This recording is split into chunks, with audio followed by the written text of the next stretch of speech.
Hi అందరికీ. ఇవాళ మా బ్రేక్ఫాస్ట్ ఏందో చెప్పాను, ఆమ్లెట్. కానీ ఎగ్గుతో మాత్రం కాదు, ఇది వీగన్ ఆమ్లెట్. అన్ని వెజిటబుల్స్ వేసి చేసిన ఆమ్లెట్. ఈరోజు స్కూల్లో స్నాక్స్ కూడా నేను ఇదే బట్టి పంపించాను మా పాపకైతే.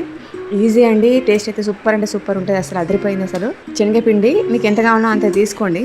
దాంట్లో చిన్నగా కట్ చేసిన క్యాప్సికము, ఒక ఆనియన్ కట్ చేసింది, తురిమిన క్యారెట్ ఒకటి, హాఫ్ లెమన్ అయితే పిండాలండి. కొద్దిగా ధనియాల పొడి వేసాను, కొద్దిగా పసుపు, రుచికి సరిపడా కారం, ఉప్పు కలిపేసి మంచిగా దాన్ని కలుపుకోండి. ఒక పచ్చిమిర్చిని కూడా చిన్నగా కట్ చేసుకొని వేసుకోండి, చాలా బాగుంటుంది టేస్ట్, క్రిస్పీగా వస్తుంది. మధ్య మధ్యలో కొద్దిగా వాటర్ కలుపుకుంటూ మంచిగా సెమీ సాలిడ్ లాగా కలిపేసాలి పిండిని. లాస్ట్లో మనం కట్ చేసి పెట్టుకున్న కొత్తిమీరని వేసి ఒక 15 మినిట్స్ అయితే అలా ఉంచేసేయండి. అలా నానబెట్టి ఉంచితే ఇంకా చాలా బాగా వస్తుంది ఆమ్లెట్.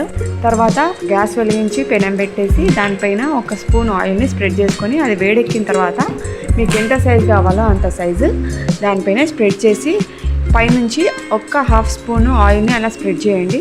ఇది మంచిగా కాలిన తర్వాత ఇంకో వైపు కూడా తిప్పేసి అలా దాన్ని కాల్చండి.